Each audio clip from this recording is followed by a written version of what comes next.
अस्सलाम वालेकुम बच्चों, कैसे हैं आप लोग।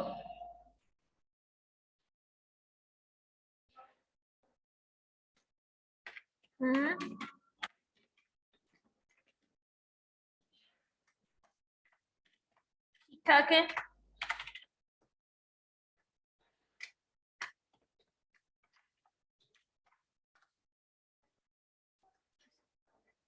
आवाज आ रही है बच्चों।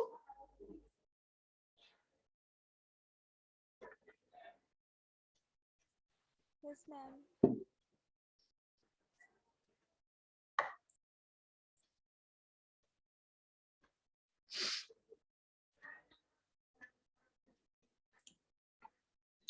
क्या आवाज आ रही है मेरी। अनीका बेटा, आप लोगों की बहुत ही कम आवाज आ रही है मुझे। चलो, बोलना तो मैंने है ना। ठीक है। यस मैम, आ रही है। अच्छा हाँ, आपकी आई है। ठीक है, ठीक है। अच्छा बच्चों, ये अब आज हम लोगों ने जो कवर करना है, बायसेस एंड एरर्स हम लोग पिछली क्लास में कर रहे थे। और बायसेस हम लोगों ने कवर की थी। सिलेक्शन बायसेस के काफ़ी टाइप्स हमने कर ली थी।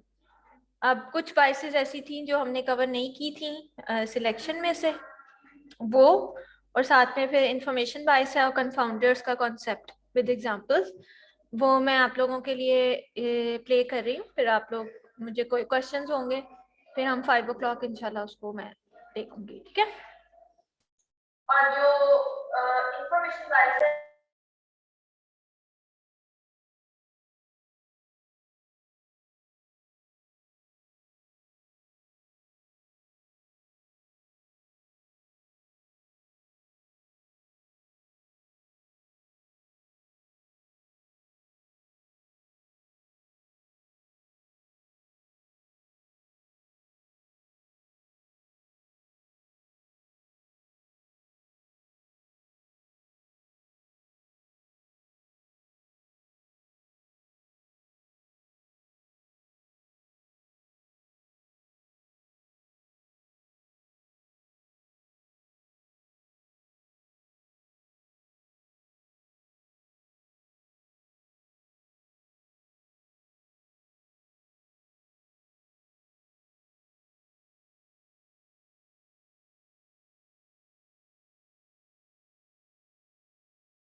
Yes ma'am.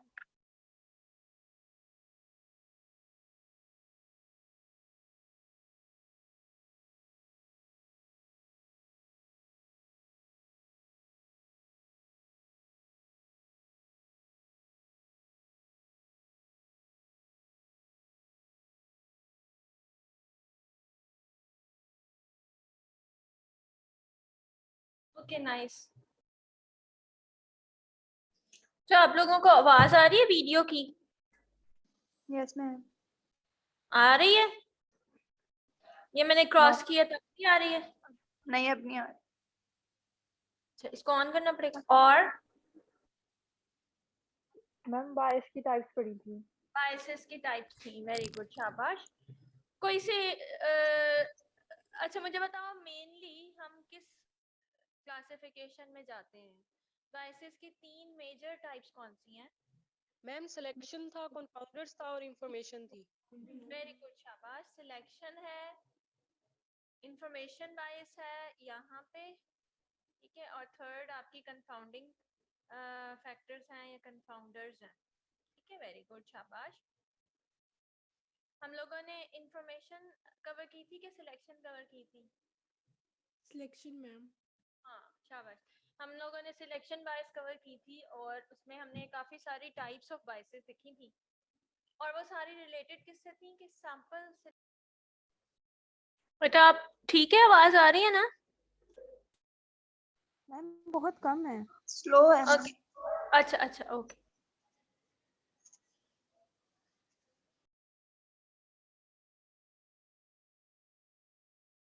सिलेक्शन के अंदर किस तरह से कोई एरर अराइज होती है, ठीक है। जो मेजर इनमें डिफरेंसेस है ना, वो यही है। जो सिलेक्शन बायस होती है वो होती है डिपेंडिंग अपॉन कि आप कौन से लोगों को सिलेक्ट करते हो इन द सैंपल, और जो इंफॉर्मेशन बायस है that relates with the fact कि आप एक पर्सन से जो डेटा कलेक्ट कर रहे हो वो ठीक है या नहीं है। समझ आ रही? तो हम लोगों ने इसकी काफ़ी सारी टाइप्स की थी, और ये इम्पोर्टेंट भी है लेसन इन टर्म्स के ये आपका अप्लाई भी काफ़ी होता है नॉलेज। और दूसरा ये कि इसमें टर्मिनोलॉजीज चूँकि काफ़ी सारी हैं, आप लोगों ने हाईलाइटेड पोर्शन ही इसमें से कर लेना, ये मैंने अपलोड किया हुआ है इन अच्छा इस वाले वीक के अंदर ना, वीक 8 के अंदर मैंने ना, ये आप लोगों को एलएमएस नजर आ रहा है ना? Yes, ma'am. मैंने लर्निंग एक्टिविटीज के अंदर ही इस चीज को डाला है, एज अ रिसोर्स अलहदा से नहीं डाला। मैंने इसकी स्लाइड शो नहीं बनाई हुई, ठीक है? तो इस वीक में आपने types of validity and reliability वाला जो एक आर्टिकल हमने किया था वो, और बायसेस का, बायसेस वाले को मैंने 12 एंड 13 लेक्चर का नाम दिया है क्योंकि आज 13th हम करेंगे। और जो वैलिडिटी एंड रिलायबिलिटी, वैलिडिटी को हमने 11th लेक्चर में पढ़ा था, वो पिछले वीक का काम था, उसमें भी वो अपलोडेड है, इधर भी है। और 12 जो है लेक्चर वो रिलायबिलिटी का पोर्शन हमने किया था, टाइप्स ऑफ रिलायबिलिटी, और साथ में बायसेस हमने थोड़ी सी डिस्कस की थी इस तरह से, ठीक है? तो आप लोगों के पास इसकी पीपीटी की बजाय पीडीएफ्स हैं, और ये दोनों आप लोगों ने कवर करनी है। ये एडिशनल रिसोर्स है, ये आप लोग खोलोगे ना तो ये एक स्लाइड शो बनी हुई है किसी ऑर्गेनाइजेशन की on these biases and errors. इसमें भी आप मतलब सिमिलर यही कॉन्सेप्ट्स उन्होंने डिस्क्राइब किए हुए हैं। तो अगर आप लोग इसको खोल के देखना चाहते हो तो वो भी आप देख सकते हो। मेनली जो हम लोगों ने कवर किया ना वो ये दो पीडीएफ से किया है, ठीक है? So moving on to the lesson. अच्छा एक मैं थोड़ा सा आपको बता दूं, नेक्स्ट लेक्चर में हम इंशाल्लाह मंडे को मैं आपको ईमेल भी कर दूंगी, पर यह है कि अंडर वीक 9 मैं एलएमएस अपडेट कर दूंगी आप लोगों का। और उसके अंदर जो है स्मेल बहुत आ रही है, मैंने ये खोला हुआ दरवाजा, बस ठीक है। ये क्या है? Air freshener. ओके।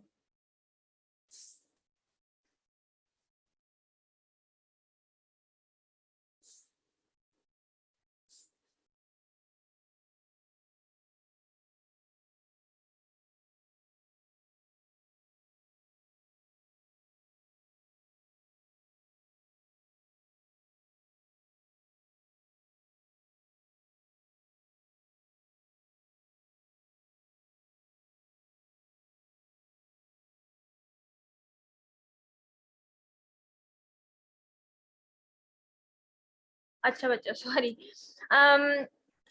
हम क्या बात कर रहे थे? अच्छा नेक्स्ट मंडे को ना मैं आप लोगों के वीक 8 के अंडर ना एक एक्टिविटी अपलोड करूंगी, और मैं आप लोगों को ईमेल में भी उसकी एक्सप्लेनेशन दे दूंगी कि क्या है। हम लोगों का जो नेक्स्ट टॉपिक है ना नेक्स्ट वीक के लिए, वो है रिलेटेड टू पॉलिसी प्लानिंग, और वो हम थर्सडे को डिस्कस करेंगे मेजरली, ठीक है? अभी कल जो मंडे की क्लास है ना उसके अंदर आप लोगों का ये काम है, मैं एक असाइनमेंट टाइप फॉर्म में ना एक अपलोड कर दूंगी, और उसको हम वर्कशीट 3 का नाम दे देंगे। 2 वर्कशीट्स हम लोगों ने की हुई है ऑलरेडी, तो 3 का नाम दूंगी, और ड्यूरिंग द क्लास टाइम आप लोगों ने वो काम करना है, ठीक है? और हम लोग जो है ना उसके अंदर मैं कुछ क्वेश्चंस आप लोगों के लिए डालूंगी, और कुछ जो है ना रिसोर्सेज होंगे। सब्जेक्ट ये SDGs हैं, गोल्स हैं यूनाइटेड नेशंस के, जो हेल्थ से रिलेटेड हैं और लोगों की क्वालिटी ऑफ लाइफ से रिलेटेड हैं, जो आजकल यानी गोल्स चल रहे हैं, 17 हैं वो। तो उनको हम as a public health perspective हम लोगों को उनको स्टडी करना चाहिए। वो मैं आप लोगों को उसका रिसोर्स दे दूंगी, और साथ में कुछ क्वेश्चंस दूंगी। अभी तक मेरा इरादा है कि मैं बच्चों की जो ये breast feeding and complementary feeding की प्रैक्टिसेस होती है ना, इससे रिलेटेड दूं, और उसको हम SDGs के साथ कंपेयर करेंगे, और नेशनल न्यूट्रिशन सर्वे जो हमारा पाकिस्तान का है, यानी कि सारे रिसोर्सेज, और साथ में आपको क्वेश्चंस की फाइल वो मैंने अपलोड की होगी, और वो वर्कशीट पे हम लोगों ने आप लोग डायरेक्टली वर्कशीट पे तो ना करना, किसी वर्ड की फाइल पे या हाथ से उसको लिख लीजिएगा आंसर्स के, ये चीजें मैंने इसमें नोट डाउन करनी है, फिर आप लोग उसको वर्कशीट में प्रिंट करवा के फिल कर सकते हैं। ठीक है मैम हमने ये फिल करके क्लास में लेकर आना है? हाँ, क्लास में आप लोग ले आएंगे ना उसको, या आप लोग हाँ मतलब आप अगर वो ना भी लेके आए तो आपके पास ये पीडीएफ्स तो पड़ी होंगी ना, उनको डाउनलोड करके फोन में ले आए बेशक। और फिर जो है ना यहाँ बैठ के आप अपने रफ कॉपीज के ऊपर उसको कर लेना नोट डाउन, उसके क्या आंसर्स बनते हैं उसके बारे में डिस्कशन भी कर सकते हैं आप लोग। और फिर घर जाके आराम से बैठ के उसको नीट कर लीजिएगा आंसर्स को। और वो फिर हम वाइवा वाले दिन जैसे आपने वर्कशीट सारी लेके आनी है वो सारी लेके आएंगे। और मैं आप लोगों को बताऊंगी कि उसमें से ना कुछ कंटेंट मैंने आप लोगों के उसमें इंक्लूड करना है, सिलेबस में इंक्लूड करना है। कुछ डेफिनेशंस ऐसी हैं जो पब्लिक हेल्थ से रिलेटेड हैं, चाइल्ड हेल्थ से, और वो बजाय इसके कि मैं आपको पढ़ाऊँ आप लोग उसको बड़ी इजीली सर्च कर सकते हैं, वो मिल जाएंगी। मैं आपको जो रिसोर्स शेयर करूंगी ना, तो उसमें से आप लोगों ने देख के उसमें लिखी होगी, तो वो that will be included in the syllabus as well. और उसको हम लेक्चर का नाम भी दे देंगे ताकि आपका जिस वक्त एग्जाम में मैं कहूँ कि लेक्चर नंबर 14 भी इंक्लूडेड है तो उसका मतलब वही होगा। ठीक है, everything will be available over here. जो आपका वीक 9 है, आप लोगों ने बस ये करना है कि संडे को वीक 9 के रिसोर्सेज एक बार देख के उसको डाउनलोड करके ले आना है। ठीक है, ओके मैम। चलिए शाबाश, वेरी गुड। अच्छा, अब हम आगे बढ़ते हैं। ये थोड़ी सी हमारी जो सिलेक्शन बायसेस थी ना, वो यहाँ से हम लोगों ने यहाँ तक हम लोगों ने कवर की थी, लैंग्वेज बायस तक आई गेस। इससे नेक्स्ट वाला हम लोगों ने देखना है अभी, और फिर उसके बाद हम इंफॉर्मेशन बायस की तरफ चलते हैं। आपका जो सैंपल था ना, हम लोगों ने ये जो लैंग्वेज बायस की थी ना, ये किया था systematic reviews and Meta analysis. ये किसी को याद है क्या होता है सिस्टमैटिक रिव्यूज?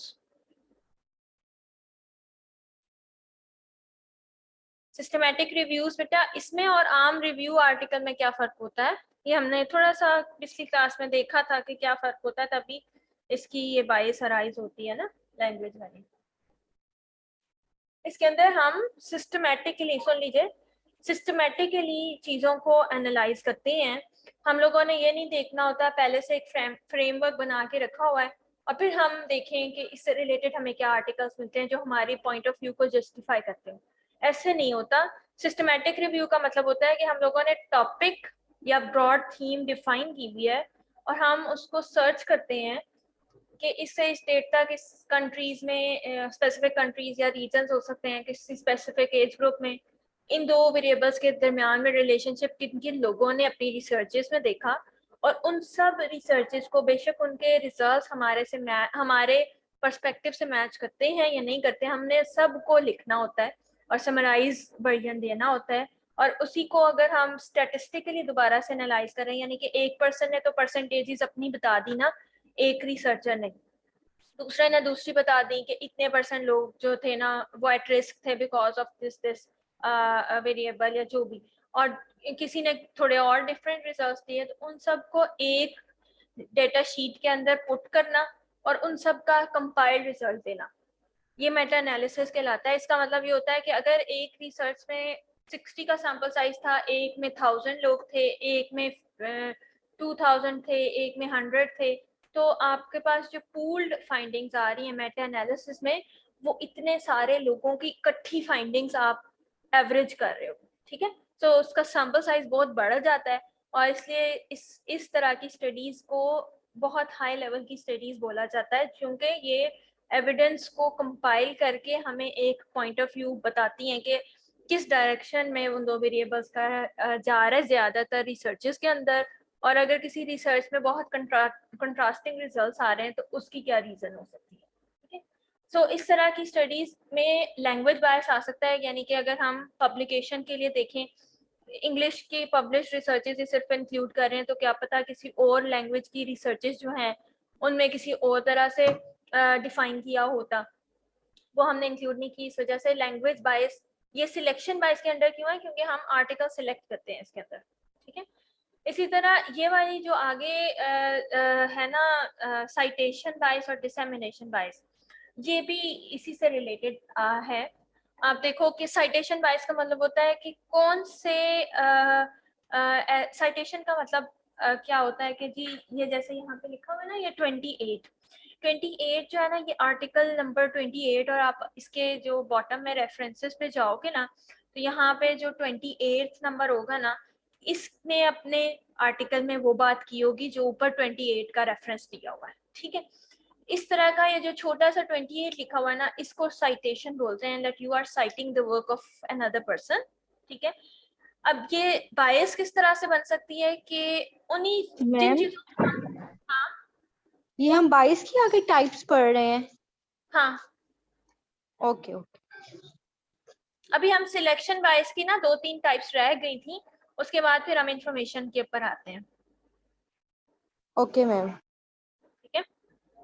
अच्छा, साइटेशन जो बायस थी, इसका मतलब ये था होता है कि कुछ ऐसे आर्टिकल्स होते हैं जिनको बार बार साइट किया जाता है, जो ज्यादा हाई इम्पैक्ट फैक्टर जर्नल्स, यानी कि जो ऐसे जर्नल्स होते हैं ना जिनका जो इम्पैक्ट होता है वो ज्यादा होता है, यानी कि वो ज्यादा वेबसाइट्स के साथ, या जो ऐसे डेटाबेसेस होते हैं जिनके थ्रू हम सर्च कर सकते हैं, उनके साथ वो ज्यादा लिंक्ड होते हैं, ठीक है। ऐसे जो हाई इम्पैक्ट जर्नल्स होते हैं, उन उनके अंदर जो पब्लिकेशंस हुई होंगी ना, ज्यादा चांसेस होते हैं कि वो साइट हो जाए, ठीक है, वो कोई और साइट कर ले। क्यों?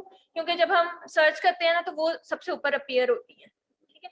सो साइटेशन बायस जो है ना, वो सिलेक्शन बायस इस तरह हो सकता है कि अगर आप सिस्टमैटिक रिव्यू कर रहे हो और सारी रिसर्चेस आपने वो शुरू वाली उठा ली हैं, तो हो सकता है कोई ऐसी रिसर्च हो जो इतनी हाई इम्पैक्ट जर्नल में ना पब्लिश हुई हो, और वो डेटाबेसेस के साथ लिंक्ड ना हो इतनी ज्यादा, और वो अपीयर ना होती हो आपकी स्क्रीन पे अपॉन एंटरिंग अ कीवर्ड, और वो साइट ही ना हो इन द सिस्टमैटिक रिव्यू, यानी कि वो इंक्लूड ही ना हो उसके अंदर, उसके रिजल्ट्स आए थे वो उस सिस्टमैटिक रिव्यू जो उससे रेलेवेंट था उसमें इंक्लूड ही नहीं हुए, क्योंकि वो अपीयर नहीं हो रही थी स्क्रीन पे, ठीक है।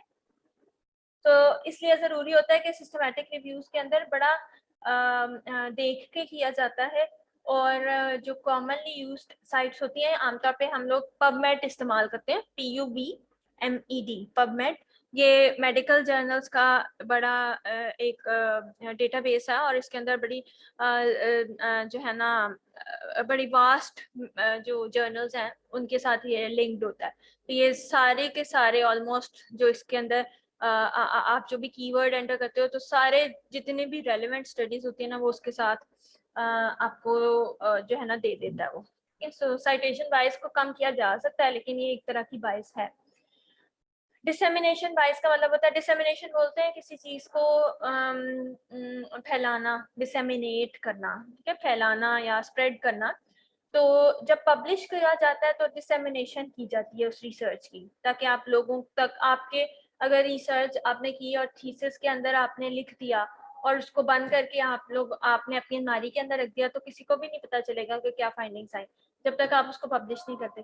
तो जब पब्लिश किया, और अगर किसी ऐसी वजह से वो पब्लिकेशन किसी अच्छे जर्नल में ना हो सकी, या आपकी पब्लिकेशन ना हो पाई, यानी हो ही ना सके, कोई भी प्रॉब्लम्स हो सके, तो उसकी वजह से वो जो रिजल्ट्स थे ना, वो आपके रिव्यूज के अंदर इंक्लूड नहीं होंगे ऑब्वियसली, क्योंकि वो आपके पास इंटरनेट पे अवेलेबल नहीं है।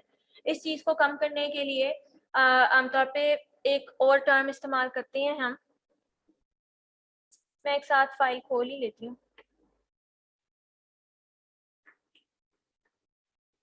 ये देखो, हम एक तो और टर्म इस्तेमाल करते हैं बच्चों, उसको कहते हैं ग्रे लिटरेचर, ठीक है।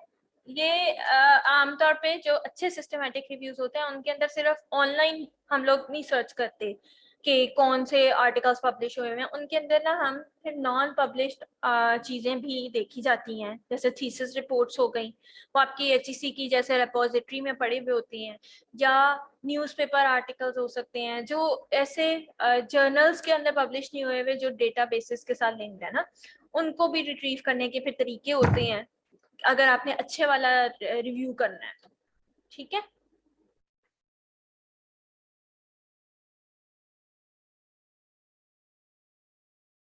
ये ग्रे लिटरेचर ऐसे लिखते हैं।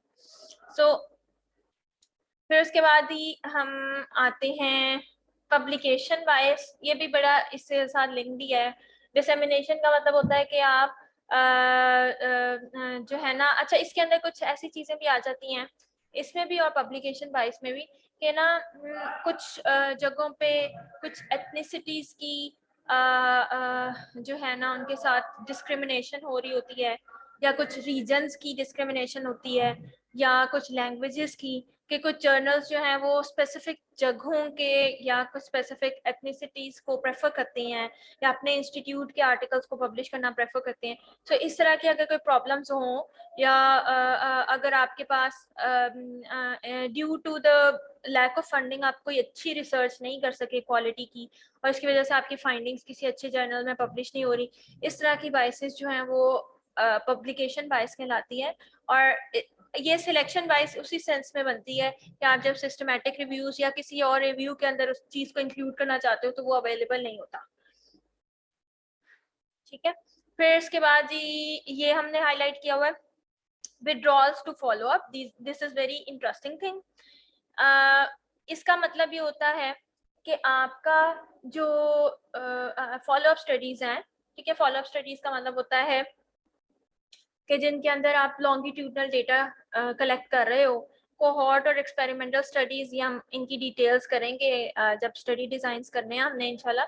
लेकिन अभी के लिए आप लोग ये सुन लो कि ऐसी तमाम स्टडीज जिनके अंदर एक दफा डेटा लिया और फिर थोड़ी देर से बाद दोबारा डेटा लिया, अगर जो पहली दफा लोग आए थे वो 50 आ गए, और दूसरी दफा जब हम फॉलो अप पे एक हफ्ते बाद दोबारा गए तो उनमें से सारे लोग अपेयर नहीं हुए, या सब ने दोबारा हमें कांटेक्ट बैक नहीं किया, या हमें रिस्पांस नहीं किया, तो उनमें से 13 पीपल आउट हो गए और 33 रह गए, ठीक है, इस तरह से हो सकता है। सो इस चीज को हम बोलते हैं लॉस टू फॉलो अप, या उन लोगों ने विड्रॉ कर लिया फ्रॉम द रिसर्च। सो इस तरह की प्रॉब्लम जो होती है ना, अगर विड्रॉल बहुत ज़्यादा हो जाए तो हमारी स्टडी की जो क्वालिटी होती है ना वो डिक्रीज हो जाती है। हमारे स्टैट्स जो होते हैं वो स्पेसिफिक सैंपल साइज के ऊपर ही अप्लाई होते हैं। सो अगर हमने एक खास सैंपल साइज पहले लिया हुआ था और considerable number of people loss to follow up हो गए, यानी कि चले गए, तो फिर क्या होगा, फिर जी वो हमें मतलब वो प्रॉब्लम आ जाएगा, उसके अंदर आपके स्टैट्स जो है ना वो उस तरह से अप्लाई नहीं हो सकेगी। फिर आपको क्या करना पड़ेगा कि आप उन सब लोगों को निकाल दें जिनका एक टाइम का डेटा है अवेलेबल, जिनका दोनों टाइम का डेटा है उन्हीं को सिर्फ आप इंक्लूड करो, फिर आपका टोटल सैंपल साइज ही 33 रह जाएगा जबकि आपने 50 से शुरू किया हुआ था, ठीक है। तो इसलिए जरूरी होता है कि जो लॉन्गिट्यूडनल स्टडीज होती है ना इनमें अलाउंस रखा जाता है कि कितना एक्सपेक्टेड विड्रॉल हो सकता है, तो उतने ही हम ज्यादा लोगों से स्टार्ट करते हैं, और फिर अगर इवन इफ 10% लोग छोड़ भी जाते हैं तो हमारे पास सैंपल साइज पूरा ही रहे, ठीक है। सो इस तरह के ये जो विड्रॉल होता है ना इसको साइंटिफिक टर्म्स में एट्रिशन बोलते हैं, कि कितने लोगों ने छोड़ दिया, ठीक है। ये टर्मिनोलॉजी हम डिटेल में इंशाल्लाह बाद में करेंगे जब हम कोहॉर्ट और ये डिजाइंस पढ़ेंगे, ठीक है। Any confusion in this? और फिर लास्ट है इसका नॉन रिस्पॉन्स बायस। नॉन रिस्पॉन्स बायस जो है ना इसका मतलब होता है कि हम लोगों ने, जैसे ये स्पेशली आपके ऑनलाइन सर्वेज में आ सकता है कि हम लोगों ने इतने ज़्यादा, मैंने आप लोगों को ही बल्कि काफ़ी सारे जो है ना एक दो बार गूगल का फॉर्म एक शेयर किया था, ठीक है। और इसी तरह कोई और हो सकता है, वो मैंने पिछले पिछले सेशन में आप लोगों के साथ शायद शेयर किया हो, कोई एग्जाम से रिलेटेड या कुछ इस तरह से सर्वे टाइप कि आप लोगों को प्रॉब्लम्स तो नहीं आ रही है, कुछ इस तरह की चीज़ें। तो देखें कि अगर मैंने टारगेट किए थे आपके तीनों सेक्शंस में मिला के 280 स्टूडेंट्स या 300 स्टूडेंट्स बनते हैं, और उनमें से मुझे जो रिस्पॉन्स आया वो 100 स्टूडेंट्स का आया, ठीक है। So those people who did not response, उनके जो डेटा सेट्स थे वो मेरे पास इंक्लूडेड नहीं है। इस वजह से ये चीज नॉन रिस्पॉन्स बायस कहलाती है कि प्रोबेबली उनके पास बताने के लिए कोई इम्पोर्टेंट चीज होती लेकिन उन्होंने चूंकि रिस्पॉन्स ही नहीं किया, तो इस वजह से हमें उनके फाइंडिंग्स नहीं पता चल रहे। दूसरी चीज ये हो सकती है कि ऐसे लोग सैंपल में इंक्लूड हो गए हैं जो बहुत मोटिवेटेड हैं, और हो सकता है उनके जो आंसर्स है ना वो डिफरेंट हो आम लोगों से। ठीक है, तो ये चीज इम्पोर्टेंट होती है कि जो लोग पार्टिसिपेट करते हैं या वॉलंटियर करते हैं उनके अंदर डिफरेंट कैरेक्टरिस्टिक्स हो सकते हैं as compare to the other people, और इसकी वजह से हमारे रिजल्ट्स जो है ना डिफरेंट आ सकते हैं। और ये सारा कुछ कैसे हो रहा है, ये सिलेक्शन बायस के अंदर कैसे आ रहा है कि वो लोग आपके सैंपल में सिलेक्ट हो गए हैं जो एक खास तरह के मतलब वॉलंटियरिंग ग्रुप था। ठीक है, तो they may be very good students जिन्होंने सारे रिस्पॉन्सेज दे दिए हैं, तो हमारे 100% सैंपल में कोई वैरायटी नहीं इंक्लूड हुई या दूसरे बच्चों ने पार्टिसिपेट नहीं किया। इस बात को समझ रहे हैं बेटा?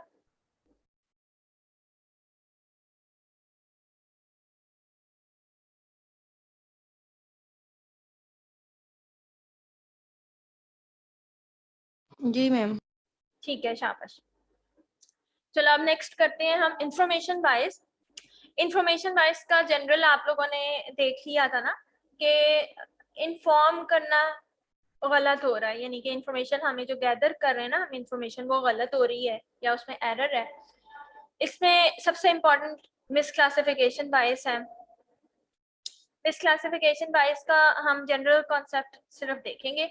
मिसक्लासिफिकेशन बायस होती है कि बल्कि ये हम लोगों ने शायद थोड़ा सा डिस्कस किया था जब हम बीएमआई का देख रहे थे कि आपका अगर साउथ एशियन पॉपुलेशन का डिफरेंट बीएमआई कैटेगरीज हैं और हम इस पॉपुलेशन के ऊपर जनरल वाली अप्लाई करते हैं, तो हो सकता है किसी बंदे का जो बीएमआई है वो अकॉर्डिंग टू जनरल पॉपुलेशन या जनरल जो क्लासिफिकेशन है उसके मुताबिक वो नॉर्मल वेट में आ रहा हो, जबकि हमारे मुताबिक वो ओवरवेट में आ रहा हो।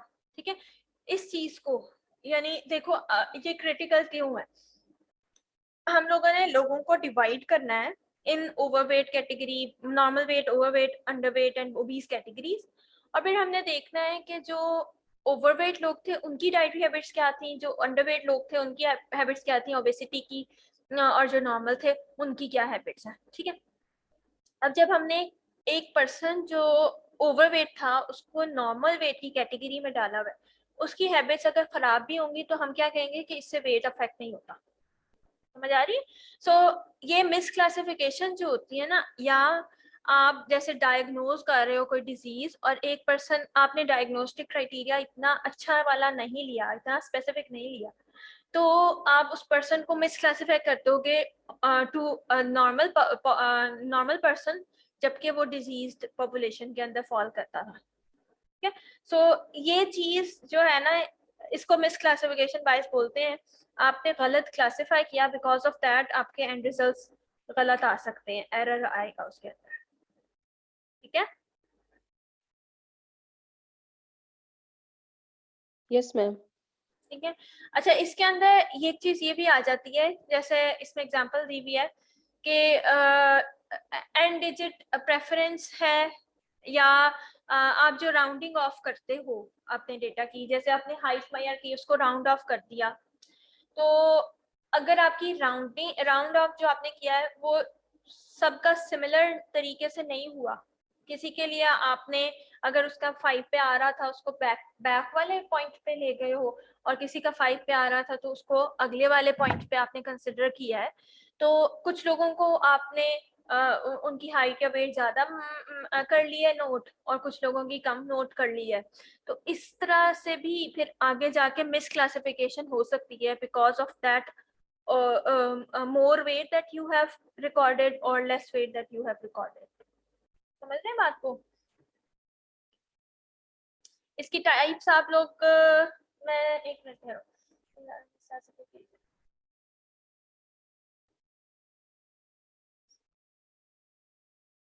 इसको रहने दें बेशक, डिफरेंशियल एंड नॉन डिफरेंशियल को रहने दें यहाँ।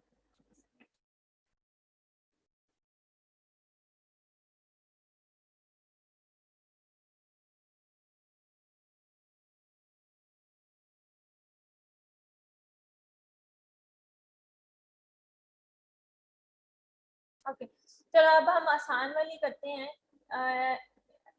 ये वाली और ये 3 हम लोगों ने ऑलरेडी डिस्कस की हुई है। ऑब्जर्वर बायस, इसको अभिषेक निकाल दीजिए, ये खत्म नहीं हो सकता। चलिए एक ही लाइन है, इसको आप रहने दीजिएगा। ऑब्जर्वर एंड इंटरव्यूअर बायस का क्या मतलब होता है कि अगर आप 24 आवर ई कॉल ले रहे हो, एक पर्सन से आपने ज्यादा डेप्थ में इंटरव्यू ले लिया, दूसरे पे आप थोड़ा सा थक गए, उससे कम देर इंटरव्यू लिया, तीसरे से आपने बिल्कुल ही थोड़ा सा लिया, प्रोबिंग ही नहीं की, आपने सर्विंग साइजेस नहीं पूछे, कुछ भी नहीं, डिटेल्स नहीं ली ना, तो ये इस तरह की बायस को इंटरव्यूअर बायस बोलते हैं। उसने जो रिपोर्ट किया ना डेटा, अगर आप इसको पहले वाले से ही कंपेयर करोगे तो उसमें बड़े डिफरेंसेस होंगे जो कि अराइज हुए बिकॉज ऑफ द फैक्ट कि आपने उससे क्रॉस क्वेश्चनिंग ही नहीं की थी। तो वो इसलिए वो हम लोग जब रिसर्च के रिजल्ट्स देंगे एनालिसिस में तो हम कहेंगे कि इन दोनों के रिजल्ट्स में डिफरेंस है, लेकिन हम ये कंसिडर करके नहीं देंगे कि ये डिफरेंस इसलिए था कि हमारा इंटरव्यू थक गया था और वो उसने प्रोबिंग नहीं की थी। हम इसलिए हम कहेंगे कि जी इन दोनों ये जो पर्सन है इसका और दूसरे वाले का जो डाइटरी हैबिट्स है ना वो है ही डिफरेंट। ठीक है, हम उसको गलत इंटरप्रिटेशन देंगे, जबकि जो डिफरेंस अराइज हुआ था वो इस वजह से हुआ था कि इंटरव्यूअर या ऑब्जर्वर ने ठीक तरह ऑब्जर्व नहीं किया। ऑब्जर्वर बायस इस तरह भी आ सकती है कि आपने वेट जैसे लिया तो वो गलत तरह लिया, आपने उसके प्रोटोकॉल्स नहीं ऑब्जर्व किए, तो इस वजह से आपने सारे जो मेजरमेंट्स लिए वो गलत आ गई, ऊपर आ गई या नीचे आ गई, इस तरह से। इसी तरह आपका रिकॉल बायस, ये भी हमने काफी दफा डिस्कस किया हुआ है। रिकॉल बायस के अंदर इनके जो फर्दर अंदर बनी हुई है ना, छोटे छोटे से इन्होंने टैलिक्स में लिखे हुए हैं, इनकी डिटेल्स रहने दो, लेकिन आपको ये ओवरऑल इसका कॉन्सेप्ट आना चाहिए। आप पढ़ोगे ना तो इसकी टाइप्स, इसकी फर्दर जो टाइप्स हैं इनकी नाम करने की जरूरत नहीं है, लेकिन आपने ये जरूर आपको बताना चाहिए कि ऑब्जर्वर और इंटरव्यूअर बायस को और रिकॉल बायस को आपस में कैसे डिफरेंशिएट किया जा सकता है।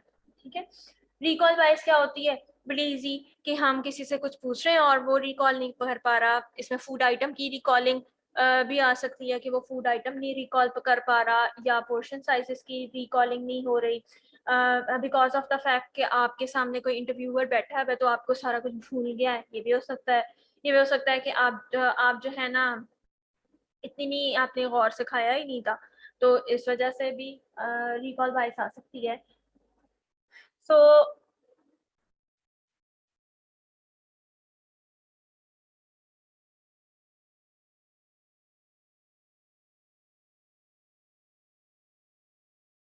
ठीक है, ये कह रहे हैं कि रेट्रोस्पेक्टिव स्टडीज में और रिट्रोस्पेक्टिव मेथड्स में ये ज्यादा अराइज होती है जो रिकॉल बायस है, क्योंकि वो मेमोरी के ऊपर रिलायंट होती है ना, इस वजह से। फिर रिपोर्टिंग बायस क्या होती है, रिपोर्टिंग बायस होती है कि वो बंदा अंडर या ओवर रिपोर्ट कर रहा है जानबूझ के। इसमें ये भी हो सकता है कि आप जो है ना वो पार्टिसिपेंट सोशल डिजायरेबिलिटी के लिए ऐसे अच्छे अच्छे आंसर्स कह रहा है, दे रहा है, जो कि ओरिजिनली वो नहीं खाता, लेकिन वो उसको दे रहा है क्योंकि उसको पता है कि ये पर्सन एक्सपेक्ट कर रहा है मेरे से ना ये बात, कि मैं ये बात कहूँ। तो ये भी रिपोर्टिंग बायस में आएगा। हमारा मकसद तो उसका ओरिजिनल डेटा लेना था ना, जबकि हमें जब एररफुल डेटा मिल रहा है तो उसका मतलब है उसमें बायस आ रही है। अंडर रिपोर्टिंग का मतलब होता है कि आप कम रिपोर्ट कर रहे हो। मोड फॉर मीन, ये वाली भी एक तरह की बायस होती है, इसके ये भी हमने डिस्कस की हुई है, इसलिए मैंने इसका नाम लिया है। इसका मतलब होता है, ये भी रिपोर्टिंग वाइज के अंदर ही आएगा। अगर आपने जैसे इस तरह से क्वेश्चन बनाया ना, उसके सारी कैटेगरीज हैं, strongly agree, agree, neutral, disagree and strongly disagree, इस तरह से 5 पॉइंट्स पे आपने बनाया हुआ है। तो ना कुछ ऐसे लोग हो सकते हैं जो सेंटर सेंटर वाली चीजें टिक करते हैं, न्यूट्रल न्यूट्रल वाली, या बिल्कुल एग्री और डिसएग्री के दरमियान दरमियान में रहें, या अगर आपने 10 पॉइंट्स के ऊपर उनको कहा कि रेट करें अपनी परफॉर्मेंस को, तो वो 6 के ऊपर करें या 4 के ऊपर करें। इस तरह सेंटर में रहना ये हमारी टेंडेंसी होती है। इस ये वाला जो है ना या फूड फ्रीक्वेंसी क्वेश्चनर्स में इवन या सेंट्रल पॉइंट सिलेक्ट करना, ठीक है, एवरेज जो बिहेवियर होता है ना उसको रिपोर्ट करना, इसकी वजह से गलत आपकी रिपोर्टिंग हो रही है, इसको भी आप इसमें इंक्लूड करते हो रिपोर्टिंग बायस के अंदर, और ये एक तरह की इंफॉर्मेशन बायस है। आप लोग साथ साथ लिंक करते जाओ कि how does this relate to the main heading that is information bias. फिर जी हम लोगों ने ये सारा हाईलाइट नहीं किया हुआ, फिर हमने ये हाईलाइट किया हुआ है हॉथॉर्न इफेक्ट। या मैंने आप लोगों को पहले भी बताया हुआ है। हॉथॉर्न इफेक्ट का मतलब होता है कि बिकॉज ऑफ द ऑब्जर्वर आप अपनी चीज चेंज कर लेते हो, और ये रिट्रोस्पेक्टिव में नहीं बल्कि प्रोस्पेक्टिव में ज्यादा होती है। ठीक है, जैसे फूड डायरीज में हमने ये डिस्कस किया था ना कि फूड डायरी जिस वक्त आप देते हो और उसको पता है कि कल मैंने जाके रिपोर्ट करना है ये लिखा हुआ, तो वो गलत लिखेगा नहीं बल्कि वो खाएगा डिफरेंटली, ताकि उसको वो अगर ठीक भी लिखे तो आप मतलब सोशली डिजायरेबल वो चीज बन जाए ना, इस तरह से। इसमें और रिपोर्टिंग बायस में डिफरेंस है। रिपोर्टिंग बायस में आप गलत रिपोर्ट करते हो जबकि आपने खाया कुछ और होता है। जो हॉथॉर्न इफेक्ट होता है ना, इसका मतलब है कि आप अपना ईटिंग पैटर्न ही चेंज कर लें। इसी तरह इसी को रूल आउट करने के लिए हम आमतौर पे ऑब्जेक्टिव मेजर्स का के ऊपर ज्यादा रिलाई करते हैं ना। यानी आप देखो कि हम लोग रिलाई करेंगे कि लेबोरेटरी मेथड्स या आपके जो ब्लड सैंपल्स होते हैं उनके वो तो चीज़ चेंज नहीं कर सकता वो पर्सन, लेकिन जो इस तरह के कंस्ट्रक्ट्स होते हैं ना, जो जैसे नॉलेज है या एटीट्यूड्स हैं, परसेप्शंस हैं, सेल्फ रिपोर्टेड चीज़ें हैं, वो चीज़ें वो बंदा चेंज कर सकता है, या बिहेवियर्स चेंज हो सकते हैं। कोई बहुत हार्ड एंड फास्ट ऑब्जेक्टिव चीज़ें होती हैं जैसे ब्लड मायर्स हो गए, या कोई ब्लड कोई मतलब फिजियोलॉजिकल मायर भी हो सकता है, आपका हार्ट बीट है या कोई ब्लड प्रेशर है, टेम्परेचर है, इस तरह की चीज़ें चेंज नहीं की जा सकती। सो उनको हम एज एन वैलिड चीज़ इस्तेमाल करते हैं अगेंस्ट दिस टाइप ऑफ बायस। अच्छा, फिर इसके बाद जी ये बहुत इंपॉर्टेंट है, इसकी सिर्फ 2 लाइनें लिखी हुई हैं यहाँ, और इसके ऊपर हम लोगों का जो है ना बहुत डिस्कशन होगी इंशाल्लाह जब हम कोहॉर्ट और एक्सपेरिमेंटल डिजाइन करेंगे। टेम्पोरल एम्बिग्विटी का मैं थोड़ा सा आप लोगों को टच इस वक्त दे देती हूँ कि टेम्पोरल का मतलब क्या होता है। सुन रहे हैं बेटा, ये बहुत इंपॉर्टेंट चीज है। टेम्पोरल जो है ना वो बोलते हैं बेटा टाइम से रिलेटेड है ये।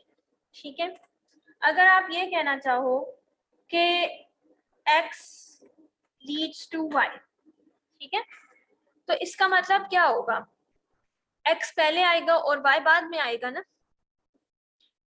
जब भी हम कॉजल लिंक यानी कि इसके दरमियान में इसका जो लिंक है ये डिफाइन करना चाहते हैं कि इसकी वजह से ये हो रहा है, तब क्या होता है, हम ये कहते हैं कि इसको बाद में ही आना चाहिए और इसको पहले आना चाहिए, तभी हम बड़े यानी ये कह सकेंगे कि हाँ वाकई ये इसका कॉज होता है। जैसे फॉर एग्जांपल आप अगर आपने रात को कोई बाहर से चीज खाई डिनर में, और कोई स्ट्रीट फूड खाया या कुछ, और सुबह में आप जो है ना बीमार हुए, तो आप उसी वक्त ये कह सकते हो कि मैं बीमार उस खाने की वजह से हुआ हूँ। ठीक है, अदरवाइज आपको अगर इस चीज के अंदर एम्बिग्विटी हो कि मैं बीमार पहले हुआ था या मैंने वो खाया पहले था, क्या हो सकता है आपका उस दिन सुबह से ही थोड़ा सा गड़बड़ चल रही थी और आपने ऊपर से वो खा भी लिया कुछ गंदा मंदा, और फिर उसकी वजह से एग्रीवेट हो गया, ये भी हो सकता है। सो सोल जो उसकी पीछे रीजन थी ना वो फूड नहीं था। ये लॉजिकल लग रहा है ना बात? Yes, ma'am.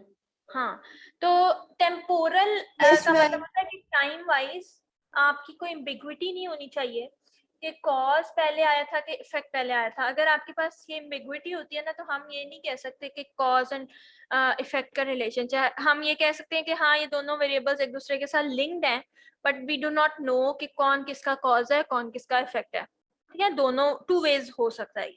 लेकिन अगर हम जब ये कहना चाहते हैं ना कि ये इसका कॉज है, तब हमें श्योर होना चाहिए कि टाइम लाइन पे ये पहले आया और ये बाद में आया।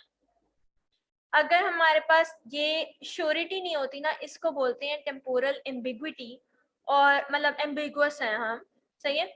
और ये जो है ना इस तरह की स्टडीज में होता है जिनके अंदर जैसे क्रॉस सेक्शनल स्टडीज हैं, सर्वेज हैं, इनके अंदर ये अराइज हो सकता है। और इसकी जो रीजनिंग है कि इनमें क्यों अराइज होता है और बाकी तरह की स्टडीज में क्यों नहीं अराइज होता, या इसको ख़त्म करने की हम कोशिश क्यों करते हैं और कैसे करते हैं, वो हम स्टडी डिज़ाइंस की जब एक्सप्लेनेशन करेंगे ना तो उसके अंदर ज़्यादा क्लियर होगा। अभी के लिए आप इतना याद रखें, temporal ambiguity means that there is no ambiguity on a timeline that which factor came first and which factor came second. आप श्योर हो कि आपका जो पॉजिटिव एजेंट है वो पहले आया था और फिर उसके बाद जो इफेक्ट है वो आया था, तब आप श्योर हो सकते हो कि कॉज ही है वो। ठीक है,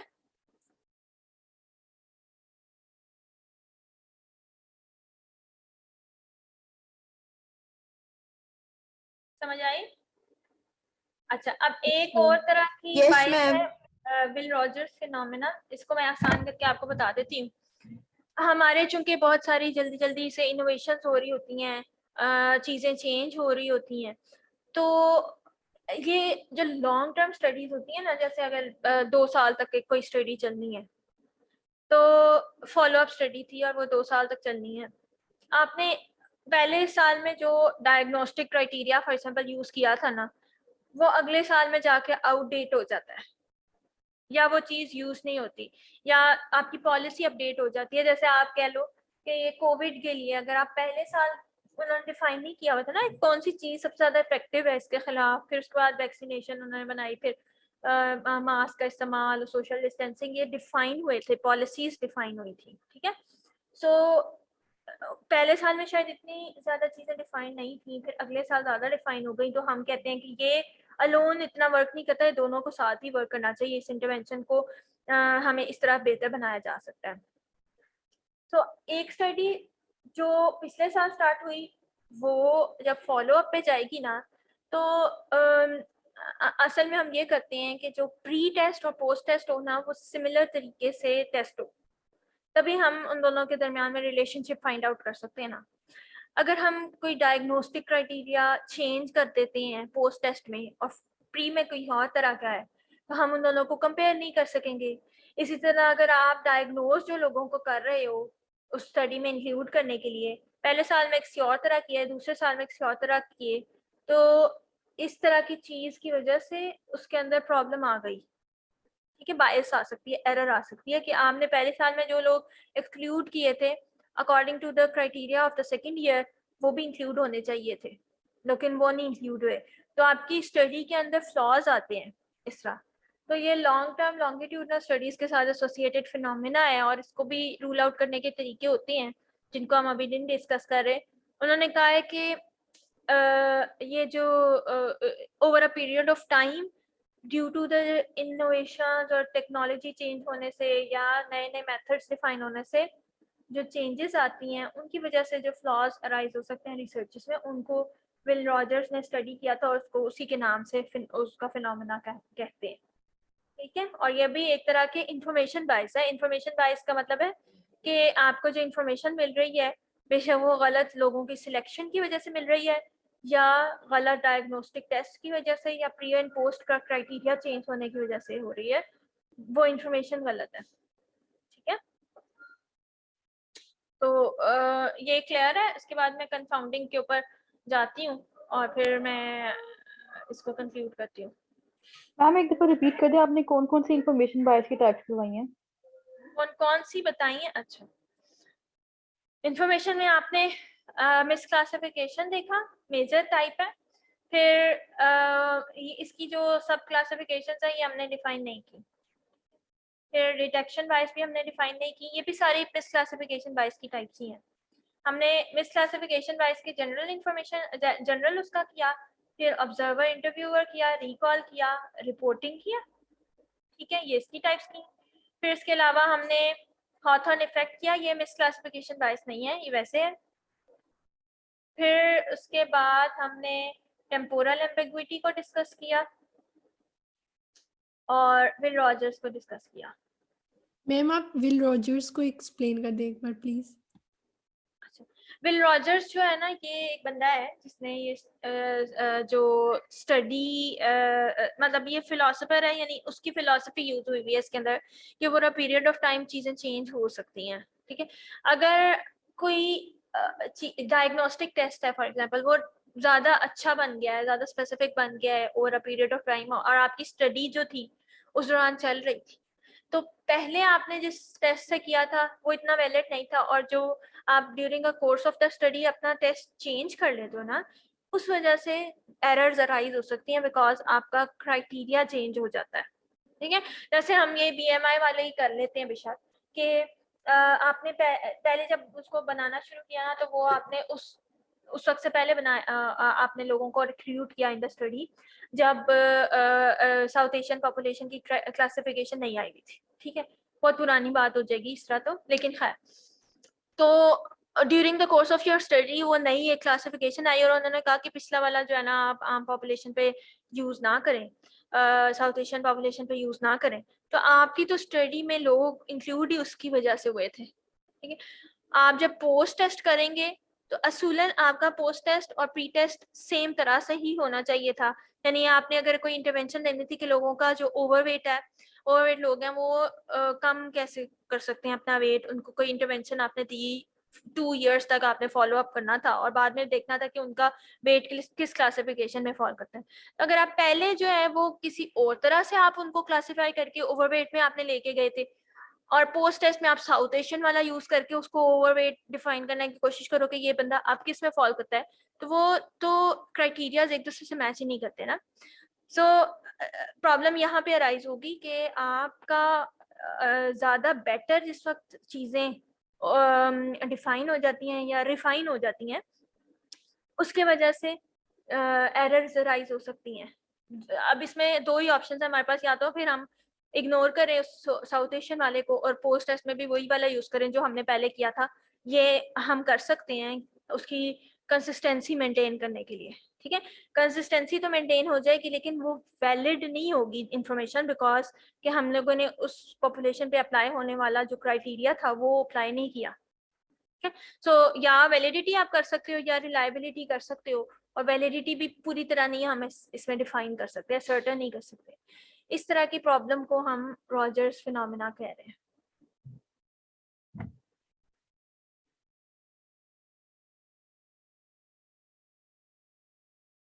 कंफाउंडर्स पे चले। Yes ma'am. Okay good. Confounding का मैंने थोड़ा सा आपको जब पिछले लेक्चर में शायद बताया था, इसका क्या मतलब होता है?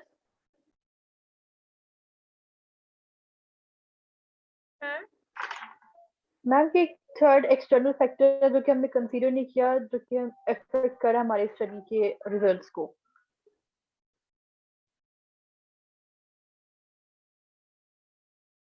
आपका मुझे समझ नहीं आई बेटा। मैम कंफाउंडिंग फैक्टर आपने ये बताया था कि एक एक्सटर्नल फैक्टर होता है जिसको हम कंसीडर नहीं करते, लेकिन वो इनडायरेक्टली हमारी स्टडी को अफेक्ट कर रहा होता है, हमारे रिजल्ट को हाँ अफेक्ट कर रहा शाबाश, होता है। ठीक है। हम लोगों ने ये कहा था कि कंफाउंडर उस तरह के फैक्टर को बोलते हैं जो एक्स और वाई के रिलेशनशिप को अफेक्ट कर रहा था। अब मैं आपको थोड़ी सी इसकी एग्जांपल देती हूँ।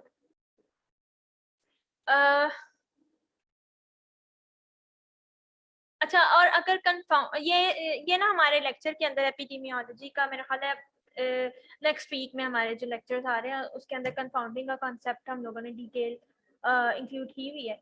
एज अ बायस मैं आप लोगों को अभी बता देती हूँ कि ये बायस कैसे है। देखो दो चीजें हैं, फॉर एग्जांपल ठहरो मुझे एग्जांपल सोचने दो।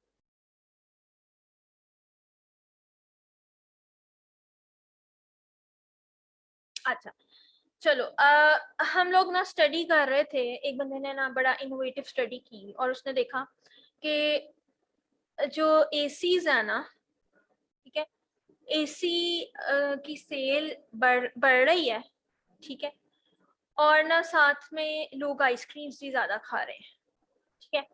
अच्छा, अब उसने ये कंक्लूड किया कि जिस वक्त एसीज की, बड़ा अजीब सा मैंने रिसर्च डिजाइन बनाया, लेकिन खैर एसीज की जो सेल है ना वो जिस वक्त इंक्रीज होती है ना तो लोग ज्यादा आइसक्रीम्स खाने लग जाते हैं। इस डेटा से हमें ये पता चल रहा है, ठीक है। अब जबकि हुआ क्या, उसने क्या कहा कि एसी की sale leads to eating more ice cream then the people, शायद वो एसी के सामने बैठ के ज्यादा आइसक्रीम खाते हैं, ठीक है। अब प्रॉब्लम क्या हुई, जो इसका कंफाउंडर है ना, that is the summer season, ठीक है, which is affecting the sales of ACs, मतलब लोग ज्यादा एसी खरीद रहे हैं समर सीजन में और लोग ज्यादा आइसक्रीम खा रहे हैं समर सीजन में। इसका जो रिलेशनशिप था दो वेरिएबल्स के दरमियान में, वो कंफाउंड हुआ है विद दिस फैक्टर। अगर हमने इसको डिफाइन नहीं किया होगा ना ऑलरेडी, तो हम इस तरह के गलत तरह के रिलेशनशिप्स दो वेरिएबल्स के दरमियान में जो लिंक्स हैं वो लिख देंगे।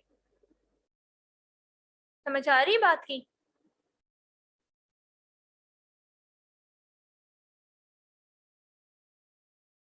Yes, ma'am. ठीक है, शाबाश। So this is called confounding variable. हम लोगों को अपनी रिसर्च में कंफाउंडिंग वेरिएबल्स डिफाइन करने होते हैं और उनको कंट्रोल करने का तरीका होता है, ठीक है। कंट्रोल करने का तरीका मतलब या तो ऐसे होता है कि हम उनका डेटा कलेक्ट कर लेते हैं और ड्यूरिंग स्टैटिस्टिकल एनालिसिस हम कहते हैं कि इस फैक्टर को नलिफाई करके इसको जीरो कंसिडर करें हमारा स्टैट्स, और फिर बताए कि जो हमारे ओरिजिनल टू वेरिएबल्स थे उनमें कितना रिलेशनशिप बाकी रह जाता है, ठीक है, कि रह भी जाता है या उनका रिलेशनशिप सिर्फ इस कंफाउंडर की वजह से ही है, ठीक है।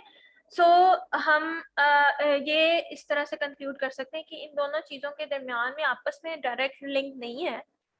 ये नहीं होगा कि आप ज़्यादा लोगों को एसी लगा के दोगे तो आइसक्रीम वाले लोगों की जो है ना इंडस्ट्री वो ज़्यादा फ्लरिश करेगी, ऐसा नहीं है।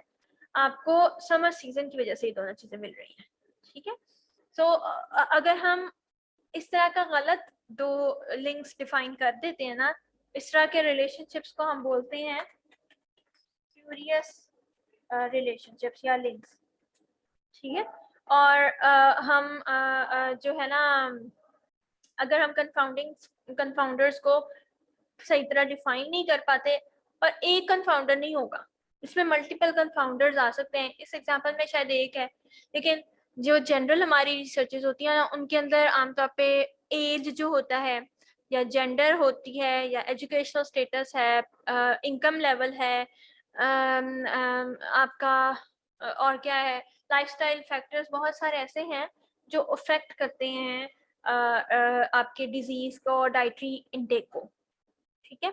आप हो सकता है छोटे बच्चों से डेटा लें तो उनका डिफरेंट दो चीज़ों के अंदर लिंक आए, और एल्डरली पॉपुलेशन से लें तो उनका डिफरेंट आए, या फिजिकल एक्टिविटी डिफरेंट हो सकती है। बहुत सारे फैक्टर्स जो हैं वो लिंक्ड होते हैं to to those two factors जो हम स्टडी कर रहे हैं। तो वो जो एक्स्ट्रा फैक्टर्स हैं जो उन दोनों वेरिएबल्स को अफेक्ट कर सकते हैं ना, उसको कंफाउंडर बोलते हैं। और उनको हमें नोट डाउन करना चाहिए। डेमोग्राफिक्स तो होते ही हैं, इसके अलावा भी हमारा डिपेंड करता है कि क्या वेरिएबल स्टडी हो रहा है, उसके ऊपर डिपेंड करता है कि कौन कौन से इससे रिलेटेड और फैक्टर्स होते हैं। तो हम उनको डिफाइन कर लेते हैं, उनका डेटा कलेक्ट कर लेते हैं, और स्टैट्स टेक्निक होती है स्टैट्स की, जिसके थ्रू हम उसको ख़त्म करके देख लेते हैं कि इस कंफाउंडर के बगैर क्या रिलेशनशिप आता है हमारे दो वेरिएबल्स का, ठीक है जी। और भी तरीके होते हैं, आप अगर बेहतर स्टडी डिज़ाइन भी सिलेक्ट करते हैं ना, तो उसमें भी यानी कि कुछ आपके स्टडी डिज़ाइन होते हैं जिनमें कंफाउंडिंग ज़्यादा हो सकती है और कुछ में कम हो सकती है। तो हम अगर बेटर स्टडी डिज़ाइन और हमारा अगर ज़्यादा रिगरस मेथड्स हों, अच्छे मेथड्स हों, जिसके थ्रू हम लोगों ने अपनी स्टडी कंडक्ट किया, तो उसमें फिर कंफाउंडर्स जो एक्स्ट्रा वेरिएबल्स हैं ना वो ख़त्म होते जाएंगे। जैसे अगर आप फॉर एग्जांपल देख रहे हो कि इस वाले स्पेसिफिक फूड के मीडियम पे कितने माइक्रो ऑर्गेनिजम्स जो है ना ग्रो करती हैं, और आप लोगों ने उसको जो है ना एक कवर करके रखा है किसी खास जगह पे खास टेम्परेचर में, और एक यानी एक एनवायरनमेंट उसको दिया है कि उसके ऊपर ग्रो करे, और हम देखना चाहेंगे कि इसमें कौन कौन से माइक्रोब्स आ जाते हैं।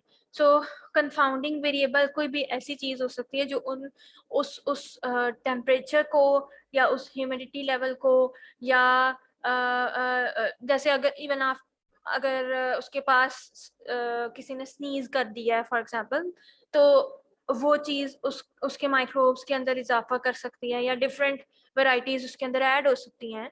सो ये चीज़ें जो आउटसाइड फैक्टर्स हैं जो अफेक्ट कर रहे हैं आपके ओरिजिनल वेरिएबल को, उसको कंफाउंडर बोलेंगे।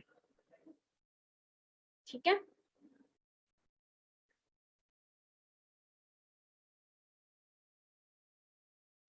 ओके, ये लास्ट चीज रह गई है।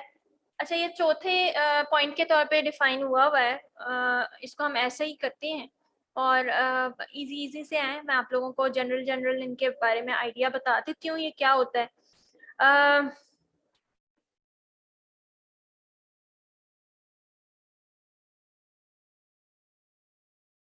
अच्छा, ट्रायल्स का मतलब होता है जो इंटरवेंशनल स्टडीज होती हैं, एक्सपेरिमेंट्स होते हैं, उनको ट्रायल्स बोलते हैं। ठीक है, और ये जो सारी बायसेस है ना, ये स्पेसिफिक हैं एक्सपेरिमेंटल स्टडीज से।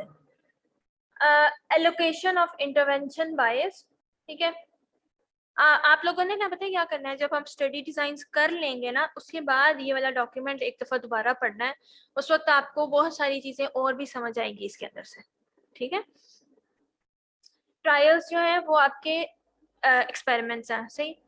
इंटरवेंशन बायस जो है, एलोकेशन ऑफ इंटरवेंशन बायस, इसका मतलब होता है, आप देखो दो आपके पास ग्रुप्स हैं।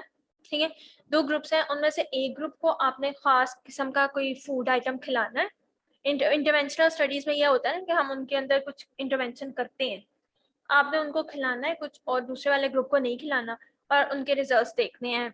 बेशक ब्लड ग्लूकोज लेवल्स पे आपने देखने हैं, पहले आपने ब्लड ग्लूकोज लेवल्स कर लिए थे, फिर वो खिलाया, फिर उसके बाद में करने हैं, देखना है कि उसके ऊपर कितना इफेक्ट पड़ता है। ठीक है, अब ये कौन डिफाइन करेगा कि आपका जो टोटल सैंपल है 100 का, उसमें से कौन से लोग ऐसे हैं जिनको इंटरवेंशन देनी है और कौन से लोग ऐसे हैं जिनको इंटरवेंशन नहीं देनी है, जो कंट्रोल ग्रुप में जाएंगे। ये डेफिनेशन जो होती है ना कि कौन सा इंटरवेंशन ग्रुप में जा रहा है, कौन कंट्रोल ग्रुप में जा रहा है, ये रिसर्चर खुद नहीं कर सकता। ये रैंडम एलोकेशन एक प्रोसेस है जिसके थ्रू किया जाता है, और ये इस ट्रायल का समझ लो कि हार्ड होता है, यानी कि इस चीज के बगैर कि आपने रैंडमली एलोकेट किया था। रैंडम का मैंने वर्ड आपको पहले भी बताया था। रैंडम सैम्पलिंग और रैंडम टेक्निक्स का मतलब होता है कि you are leaving everything to the probability, everyone has an equal chance to be allocated into the intervention group और इनटू द कंट्रोल ग्रुप, और आप जो है ना उसके अंदर किसी किस्म की बायसनेस नहीं कर सकते। आपने सब लोगों के नाम लिख के रख लिए हैं और सोचा हुआ है कि 50 पहले जो आएंगे वो इंटरवेंशन में जाएंगे, 50 बाद वाले जो हैं वो उसमें जाएंगे, या इवन एंड ऑड नंबर्स भी कर सकते हैं। सिस्टमैटिक सैम्पलिंग होती है ये, कि आपने सबके नाम एक पेज पे लिखे हुए, और जैसे जैसे लोग आए, और आपने उसमें भी फिर थोड़ी सी बाइस आ सकती है कि जो पहले आया हो सकता है वो ज्यादा मोटिवेटेड होगा, लेकिन आप इवन नंबर वाले लोगों को आपने कोड दिया सबको, और इवन नंबर वाले लोग जो हैं वो इसमें डाल दिए, और नंबर वाले उसमें डाल दिए कंट्रोल ग्रुप में। इस तरह से आप कर सकते हो। एलोकेशन जो है ना वो बहरहाल किसी के अंडर कंट्रोल नहीं होनी चाहिए, ये प्रोबेबिलिटी के बेस पे की जाती है।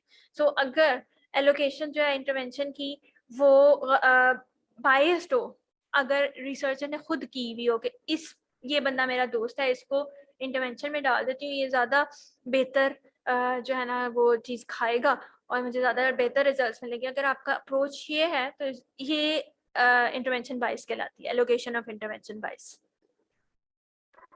मैम मतलब अगर हम रैंडम सैम्पलिंग करें तो उसमें ये बाइस नहीं होगी? क्या? मैम अगर हम रैंडम सैम्पलिंग करें तो हाँ उसमें जी, ये फिर बाइस नहीं नहीं ना होगी। होगी? हाँ जी, रैंडम फिर नहीं। सैम्पलिंग में ये बाइस? हाँ हाँ, उस वक्त नहीं होगी। ठीक है, सैम्पलिंग भी, और आपने सैम्पलिंग करने के बाद 100 लोगों को सिलेक्ट किया हुआ ना, उनको कैसे डिवाइड करना है इंटरवेंशन ग्रुप में और कंट्रोल ग्रुप में, उसके अंदर भी रैंडमली आपने करना है उसको। मेनली हम उसके ऊपर फोकस्ड हैं। ठीक है, अच्छा, फिर उसके बाद आ जाता है कंप्लायंस बाइस। ये भी इससे रिलेटेड है। कंप्लायंस का मतलब होता है एडहेरेंस टू एनी इंटरवेंशन। आपने लोगों को कहा हुआ था कि अच्छा चले आपने ना एक ये चम्मच इस स्पेसिफिक न्यूट्रास्यूटिकल का खाना है रोजाना सुबह नाश्ते से पहले। आपने उनको पूरा प्रोटोकॉल बताया हुआ था कि ये इसके साथ ये चीज नहीं खानी है आपने, ये सुबह आपने बगैर कुछ खाए पिए खाना है, और इसके बाद आपने जो है ना, या आपने कोई एक्सरसाइज इंटरवेंशन भी बताई हो सकती है, कोई भी चीज हो सकती है। उस वो लोग कितना कंप्लाई कर रहे हैं उस स्पेसिफिक प्रॉब्लम से, सॉरी प्रॉब्लम कह रही हूँ, उस स्पेसिफिक जो आपने इंटरवेंशन उनको बताई है, कितना कंप्लायंट है, एडहेयर कर रहे हैं रूल्स को। ये भी बायस क्रिएट कर सकती है कि अगर वो कंप्लायंट ना हो पूरी तरह, एक ग्रुप जो है वो कंप्लायंट ही ना हो और एक ग्रुप जो है वो कंप्लायंट हो, या कुछ लोग जो है वो सही तरह कंप्लाई ना कर रहे हो आपकी प्रोटोकॉल को, तो फिर प्रॉब्लम राइज हो जाएंगी। इस तरह की प्रॉब्लम को फिर कंप्लायंस वाइज बोलते हैं कि उन्होंने इंटरवेंशन ठीक तरह ली ही नहीं, तो उसके जो रिजल्ट्स आ रहे थे हम समझ रहे थे कि उन्होंने पूरा हमारा प्रोटोकॉल फॉलो किया है, तो फिर ये रिजल्ट्स आए हैं, जबकि उन्होंने किया ही नहीं था, तो वो रिजल्ट्स आ रहे थे। ठीक है,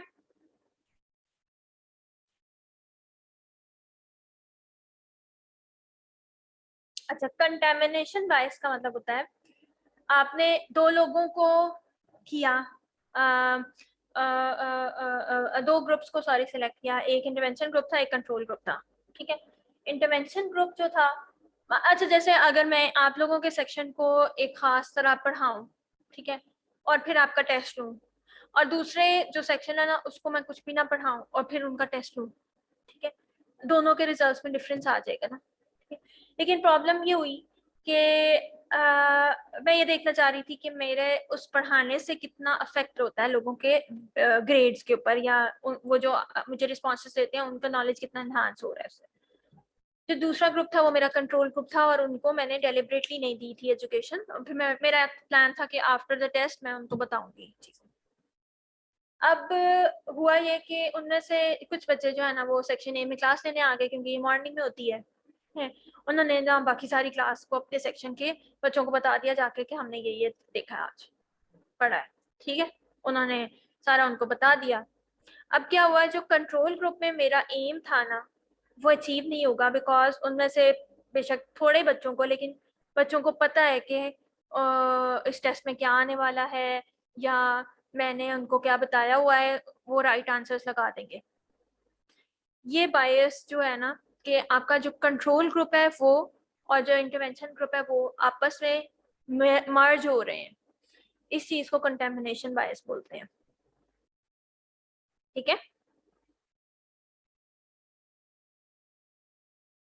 Yes, ma'am. अब इस तरह क्या होगा, ज्यादा यानी चांसेस है कि इंटरवेंशन हो या ना हो, सबके जो नॉलेज होता है ना वो अच्छा होता है। अब मुझे तो नहीं पता कि कंट्रोल ग्रुप वाले बच्चों को भी पहले ही पता चल गया होता है ना, तो आपका नल हाइपोथेसिस उसके अंदर चला जाएगा, यानी नल हाइपोथेसिस का मतलब होता है कि कोई इफेक्ट ही नहीं हुआ हमारी इंटरवेंशन का। तो इस तरह की जो बायस है इसकी वजह से नल हाइपोथेसिस आपका सेटिस्फाई हो जाएगा। समझ आ रही? Yes ma'am. ठीक है, शाबाश।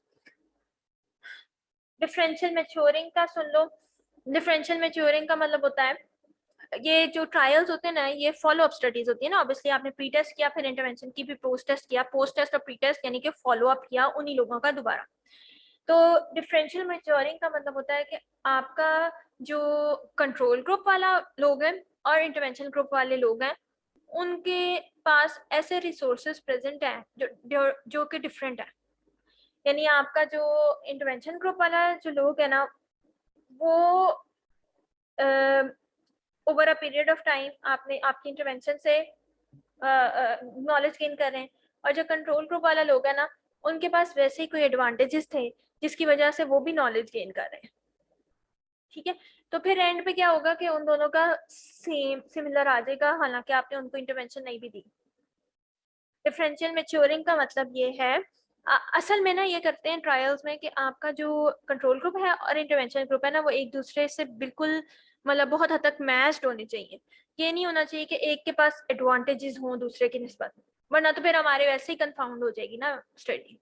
हमने जो वेरिएबल स्टडी करना था वो तो वैसे ही नहीं हो सकेगा, क्योंकि एक ग्रुप जो है ना वो पहले ही कहीं से इंफॉर्मेशन ले रहा है, ठीक है, ऐसा हो सकता है कि वो लोग, अब मेरे जो कंट्रोल ग्रुप के लोग थे ना, वो जाते थे वीकली किसी जगह पे जहाँ पे उनको न्यूट्रिशन के बारे में बताया जाता था, और जो मेरे एक्सपेरिमेंटल ग्रुप वाले लोग थे वो मैंने लिए हुए थे जनरल पॉपुलेशन से, या मेरे स्टूडेंट्स थे या कोई और थे जिनको मैं इंटरवेंशन दे रही थी, वो कहीं और नहीं जा रहे थे। अगर आपका कंट्रोल और एक्सपेरिमेंटल ग्रुप एक दूसरे से डिफरेंट होती है ना ऑन द बेस लाइन, तो फिर आगे जाके भी उनमें डिफरेंसेस आते हैं। हम इसको कहते हैं डिफरेंशियल मैच्योरिंग है, यानी कि over a period of time उनके अंदर कोई ऐसे कैरेक्टरिस्टिक थे जिस वजह से उनकी जो मेच्योरिटी है, मेच्योरिटी इन द सेंस कि जो भी हम लोग डेटा कलेक्ट करना चाह रहे थे ना, और the level of that data collection वो डिफरेंट हो जाएगा दोनों के अंदर। समझ आ रही है? Yes, ma'am. वेरी गुड, शाबाश, बड़ी तुम्हें लोगों को समझ आ रही है। असली में आ रही है कि नहीं? मैम वैसे थोड़ी मुश्किल है पब्लिक हेल्थ। हाँ, खैर ये लास्ट वाला मैं देखती हूँ, ये करना चाहिए कि नहीं।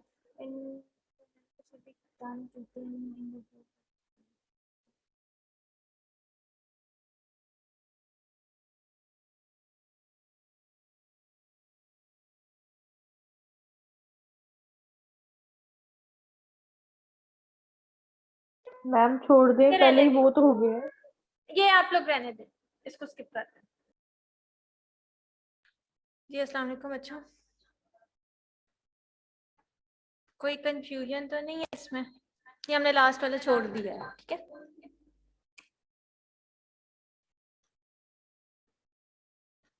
मैम आप रिकॉर्डिंग्स अपलोड करती हैं? जी बेटा, आपने देखी नहीं? LMS खोलें बेटा।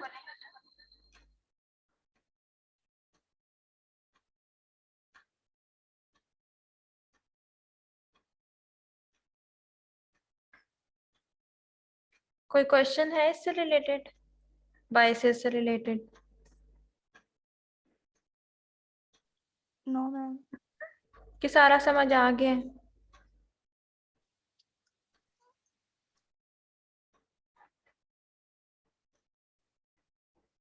सॉरी अरीज, आपकी आवाज नहीं आई, दोबारा बोलिएगा। मैम मैं कह रही कोई क्वेश्चन नहीं है। चलें, गुड, शाबाश। ठीक है, आप लोग एक दफ़ा दोबारा इसकी रिकॉर्डिंग में अपलोड कर दूंगी इंशाल्लाह, तो एक बार दोबारा आप गो थ्रू कर लेना इसको, और देख लेना इसके नाम के साथ आप एसोसिएट करोगे ना जिस वक्त इसका एक्सप्लेनेशन, तो हर बाइस का आपको समझ आता जाएगा, और आपने रिलेट करना है how this is a selection bias and how this is an information bias, तो उससे आपको याद रहेंगी चीज़ें, ठीक है। और जब हम स्टडी डिज़ाइंस करेंगे तो उसके साथ साथ भी हम थोड़ा सा इसको रिवाइज करेंगे कि ये वाली बाइसेस स्टडी डिज़ाइन में राइज हो सकती है और उसकी रीज़न क्या है, तो उससे ज़्यादा अच्छा कॉन्सेप्ट क्लियर होगा इंशाल्लाह, ठीक है। चलो यस मैम। ठीक है बच्चों, थैंक यू। मैं आप लोगों की अटेंडेंस उससे लगा लूँगी जूम से। ओके, इंशाल्लाह फिर मंडे को मिलते हैं, ठीक है। अल्लाह हाफ़िज़।